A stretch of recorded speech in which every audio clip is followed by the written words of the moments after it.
तत्वार सूत्र का 5वें अध्याय का 29वां सूत्र प्रारंभ हो रहा है और इस सूत्र में संक्षेप से बहुत छोटी परिभाषा, द्रव्य की परिभाषा। द्रव्य कैसे कहते हैं? तो कहते हैं सद्द्रव्य लक्षणम, सद्द्रव्य लक्षणम, सद्द्रव्य लक्षणम, सद्द्रव्य लक्षणम। सत यह द्रव्य का लक्षण है। अब फिर प्रश्न है, सत किसे कहते हैं? तो उत्पाद व्यय द्रव्य युक्तम सत, उत्पाद व्यय द्रव्य युक्तम सत, उत्पाद व्यय द्रव्य युक्तम सत, उत्पाद व्यय द्रव्य युक्तम सत। जो उत्पाद व्यय और द्रव्य इन तीनों से युक्त रहता है उसे सत कहते हैं। उत्पाद का अर्थ होता है कि उत्पत्ति, नवीन पर्यायों की उत्पत्ति को उत्पाद कहते हैं। व्यय, पुरानी पर्याय के विनाश को व्यय कहते हैं। द्रव्य, जो नई पर्याय उत्पाद और व्यय में अनुसूयुत रूप से रहे, अनवरत अखंड रूप से बना रहे, उसका नाम है द्रव्य। इस प्रकार से इन तीनों से द्रव्य युक्त होता है।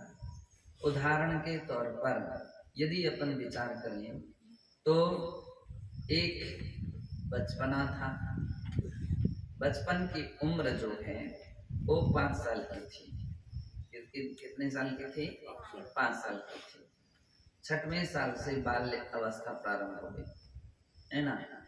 तो कल्पना करो, किसी की बचपने के 5 साल पूरे हुए, समाप्त हुए और 6वां साल प्रारंभ हो गया, तो एक पर्याय का, बाल्य पर्याय का उसका अभाव हो गया। कौन सी? शिशु पर्याय नहीं, बचपने का अभाव हो गया और अब बाल्य अवस्था का प्रारंभ हो गया। शिशु के ऊपर भी घटित कर सकते हैं कि शिशु का अर्थ होता है जब तक वो दूध पीता है माँ का, उसके लिए शिशु कहते हैं, और इसके उपरांत उसका बाल्यावस्था या बचपना प्रारंभ हो जाता है। तो एक पर्याय का अभाव हुआ, दूसरी पर्याय का उत्पाद हुआ। जीव दोनों में ज्यों का त्यों रहा, आत्मा चेंज नहीं हुई, आत्मा नहीं बदली। तो इस प्रकार से वो द्रव्य रूप में रहे। अथवा दूसरे दृष्टांत से अपन देखें, एक सुनार ने सोने की एक चेन थी, चेन को गलाया और अंगूठी बना दी। तो चेन एक पर्याय है और अंगूठी भी एक पर्याय है। तो चेन पर्याय का अभाव हुआ, उसका व्यय हुआ, और अंगूठी पर्याय का उत्पाद हो गया। सोना ज्यों का त्यों है, वही का वही सोना है, सोना चेंज नहीं हुआ। ऐसे अपनी परिकल्पनाओं से आप बहुत सारे उदाहरण बना सकते हो, है ना? आप मिट्टी के घड़े में घटित करो, मतलब घड़े, तो एक घड़ा फूट गया तो क्या हुआ? घड़े पर्याय का व्यय, टुकड़े पर्याय का उत्पाद, और घड़ा ज्यों का त्यों, मिट्टी ज्यों की त्यों रही। तो इस प्रकार से घड़े में आप किसी बर्तन में घटित कर सकते हो। हाँ, कोई अपन का रॉड है, उसको पिघला लिया और फिर बर्तन बना लिया, तो रॉड का व्यय हो जाएगा, उसके बाद उत्पाद हो जाएगा बर्तन का, और लोहा रहेगा। जो करते हैं आप कपड़े के ऊपर घटित करो।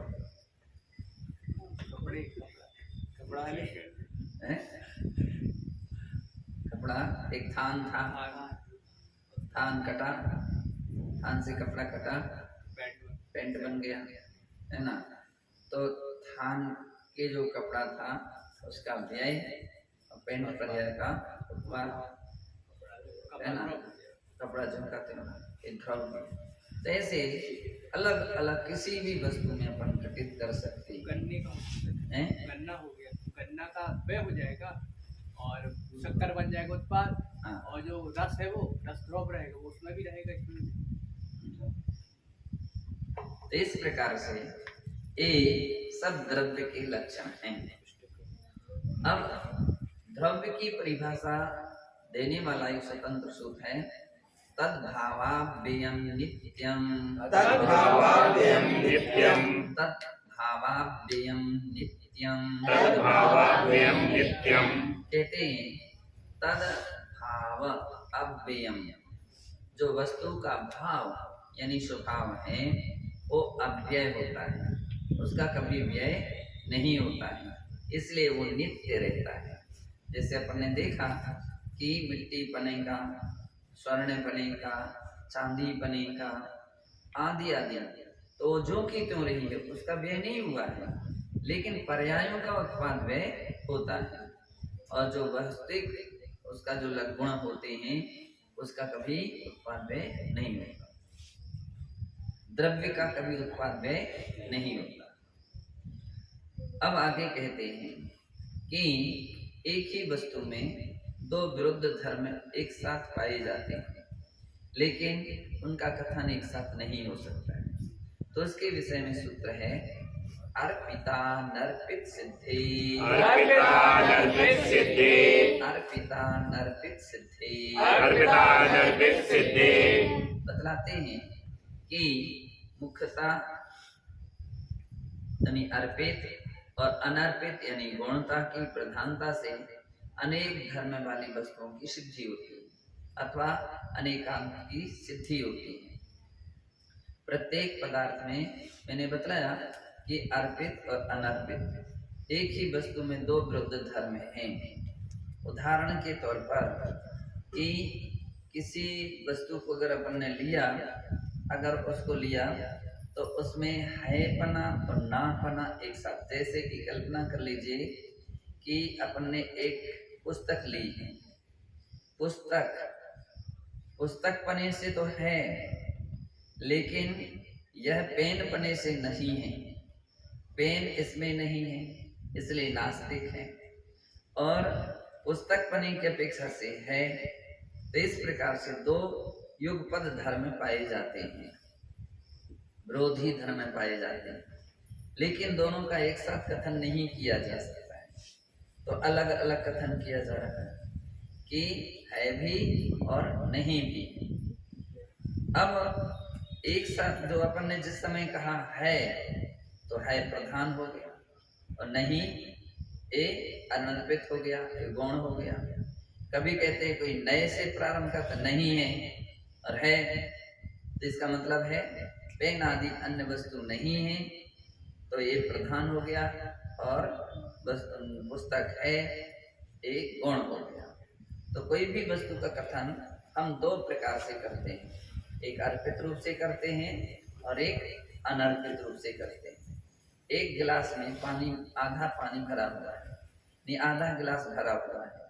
अब बोलने वाले व्यक्ति जो होते हैं तो वो दो प्रकार के हो सकते हैं। एक वो हो सकते हैं जो भरे की प्रधानता से कथन करेगा, आधा गिलास भरा है, तो दूसरा ऐसा भी तो कह सकता आधा खाली है। तो जो आधा भरा है तो उसके लिए अर्पित क्या है? भरा। अनर्पित क्या है? खाली। और जिसने कहा कि आधा खाली है तो उसके लिए अर्पित क्या हो गया? खाली। और आधा खाली यानी आधा भरा है तो अनर्पित हो गया। तो कोई भी वस्तु का कथन हम जो करते हैं तो अर्पित और अनर्पित दृष्टि से करते हैं। इतने सारे लोग बैठे और इसमें से अपन ने कल्पना कर लीजिए कि कोई एक व्यक्ति की बात कही कि यहाँ पर कौन बैठा है? लड्डू बैठा है ना? तो ये मुख हो गया। इसका मतलब कि और नहीं बैठे क्या? बैठे तो हैं लेकिन वो क्या है? कौन हो गए, है ना? और जिस समय कहा कि नहीं बाकी सभी लोग बैठे हैं, है ना, तो ये प्रधान हो गया और लड्डू गौण हो गया। वस्तु की सिद्धि यही जैन धर्म है कि जैन धर्म का ये सबसे बड़ा प्रधान सूत्र है। इसका ही नाम स्यादवाद कहा जाता है। स्यादवाद में एक वस्तु प्रधान होती है, शेष गौण हो जाती है।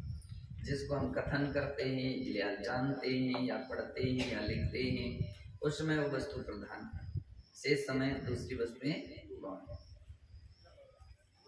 आगे कहते हैं कि परमाणुओं का परस्पर में बंध का कारण क्या है। बंध होता है कि नहीं? हाँ, तो बंध तो होता है। तो कैसे होता है? बंध की परिभाषा क्या है? तो कहते हैं स्निग्ध वृक्षत्वात् बन्धः, स्निग्ध वृक्षत्वात् बन्धः। पहली बात तो ये है, स्निग्ध और रुक्ष ये दो वस्तुएं होती हैं। स्निग्ध का अर्थ होता है चिकना और रुक्ष का अर्थ होता है रूखा। तो दो वस्तुएं परस्पर में मिलने से ही बंध हो सकता है। लेकिन तो इसलिए यहाँ पर दिया है कि कारण दे दिया है, स्निग्ध रुक्षत्वात्, स्निग्धत्वात्, स्निग्धत्वात् और रुक्षत्वात् बंधा। स्निग्ध होने से और रुक्ष होने से वस्तुओं का परस्पर में बंध हो जाता है। जैसे अपन लोग देखते हैं कि रेत और रेत ये आपस में, एक रेत का परमाणु और दूसरा रेत का परमाणु का बंध नहीं हो सकता है, लेकिन उसके साथ सीमेंट भी चाहिए। तो रेत और सीमेंट मिलेगी, बंद हो जाएगा। इसका मतलब यह ही नहीं कि सीमेंट का सीमेंट से बंध नहीं होता है या रेत रेत का बंध नहीं होता है, तो बोले वो भी हो सकता है। लेकिन जघन्य परमाणु सूत्र आ रहा है, न जघन्य गुणानाम, न जघन्य गुणानाम, जघन्य गुणों का बंध नहीं होता। अर्थात जघन्य का अर्थ होता है कि एक सामान्य जघन्य गुण वाले जिन परमाणुओं में स्निग्धता तथा रुक्षता का एक एक अविभागी प्रतिच्छेद रहता है, तो अविभागी प्रतिच्छेद को जिसका कोई विभाग ना हो सके, ऐसे एक ही एक परमाणु का बंध नहीं हो सकता है। कम से कम दो अधिक चाहिए। कितने चाहिए? दो अधिक चाहिए। और दूसरी बात है विसदृशता भी चाहिए, है ना? तो विसदृशता में भी हो सकता है, सदृशता में भी हो सकता है, लेकिन दो अधिक चाहिए। तो स्निग्धता तथा रुक्षता ये अविभागी प्रतिच्छेदों जिनका टुकड़ा नहीं हो सके, ऐसे अंश या गुण को, ऐसे अंश को गुण कहते हैं। तो न जघन्य गुणाना, एक एक परमाणु का बंध नहीं होता है। फिर कैसे होता है? तो बतलाने गुण साम्ये सदृशानाम, गुण साम्ये सदृशानाम, गुण साम्ये सदृशानाम, गुण साम्ये सदृशानाम। बतलाते हैं गुणों की समानता होने पर सजातीय परमाणु का बंध भी नहीं होता है। गुणों की समानता रहे, दो रूखे रूखे परमाणु रहे तो बंध नहीं हो सकता है, और दो स्निग्ध स्निग्ध परमाणु रहे तो भी बंध नहीं हो सकता है। तो कह रहे हैं कि समान होने से बंध नहीं हो सकता है। कल्पना कर लीजिए कि एक चिमटी है, अब उसके अंदर में दो हिस्से हैं पकड़ने के, और दो यहाँ पर परमाणु पड़े हैं या दो कण पड़े हैं, दो गोलियां पड़ी हैं। क्या एक चिमटी एक साथ दोनों गोलियों को पकड़ सकती है? क्योंकि वो एकदम गोल है तो नहीं पकड़ सकती। एक एक को तो निकाल लेगी, लेकिन एक साथ दो को नहीं पकड़ सकती। तो समान जो दो सदृश परमाणु हैं, तो इस प्रकार के उन सजातीय दो समान परमाणु का बंध नहीं होता है। फिर बंध कैसा किसका होता है? बोले द्व्यधिकादि गुणानां तु, द्व्यधिकादि गुणानां तु, दो अधिक गुण वालों के साथ ही बंध होता है। जब एक परमाणु से दूसरे परमाणु में दो अधिक गुण होते हैं तभी बंध होता है। जैसे दो गुण वाले परमाणु का बंध चार गुण वाले परमाणु के साथ होता है, तीन गुण वाले परमाणु के साथ या पांच गुण वाले परमाणु के साथ नहीं होगा, दो अधिक होना चाहिए। तो दो अधिक होते हैं, परंतु इससे अधिक या कम गुण वाले परमाणु के साथ बंध नहीं होता है। यह बंध स्निग्ध का स्निग्ध का स्निग्ध के साथ, रुक्ष का रुक्ष के साथ, स्निग्ध का रुक्ष के साथ, रुक्ष का स्निग्ध के साथ भी बंध हो सकता है, लेकिन उनके दो परमाणु भी दो अधिक होना चाहिए तो बंध होगा।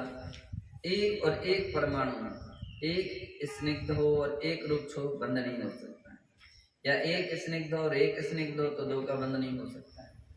एक रुक्ष हो दूसरा भी रुक्ष हो तो बंध नहीं होगा, तो दो अधिक होना चाहिए। तो 2 और 3, 2 और 4, 2 और 6 इनका परस्पर में बंध हो सकता है, 2 अधिक होना चाहिए। अब यहाँ पर अपन कई बार अपन ऐसा उदाहरण के रूप में देखते हैं, जैसे सीमेंट बनाया जाता है तो एक 4 का भी बनाया जाता है, एक 6 का भी बनाया जाता है, एक 8 का भी बनाया जाता है, एक 10 का भी बनाया जा सकता है। अब एक 4 का तात्पर्य क्या है? एक तसला सीमेंट और 2 तसला रेत, तो दोनों को मिक्स करके सीमेंट को बना लेते हैं। जहाँ कहीं पक्की जुड़ाई करना है तो ऐसा, प्लास्टर करना तो एक 8 और एक 10 ऐसा, अब उस प्लास्टर के रूप में आता है। दीवार मजबूती से जोड़ना है, प्लास्टर तो उधर भी जाएगा तो फिर से हो जाएगा। तो इसलिए 2 अधिक, यहाँ कहने का अर्थ है कि 2 अधिक परमाणु होना चाहिए। तो 2 अधिक परमाणु होंगे तो बंध होगा। अब प्रश्न खड़ा है कि 2 अधिक कैसे हो सकते हैं?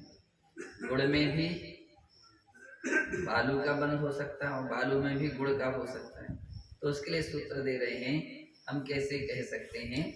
तो बंध होने पर होने वाली अवस्था क्या है तो बतलाते हैं, बंधेधिको पारिणामिको च, बंधेधिको पारिणामिको च। कहते हैं कि बंध होने पर अधिक गुण वाले परमाणु कम गुण वाले परमाणु को अपने रूप में परिणमन करा लेते हैं। इसलिए उदाहरण के तौर पर अपन कभी गुड़ है ना, गुड़ में 2 परमाणु बालू के मिल गए या कम परमाणु बालू के मिल गए, तो आप क्या कहोगे? गुड़ में रेत मिली, गुड़ में रेत मिली, और रेत ज्यादा हो और गुड़ थोड़ा हो तो क्या कहेंगे? रेत में गुड़ मिल गया, रेत में गुड़ मिल गया, ऐसा कहा जाता है। तो जिसकी तादाद, जिसकी मात्रा ज्यादा होती है उसको प्रधानता से कथन किया जाता है। कितने सूत्र हो गए? अरे बस छोटे छोटे कीजिए।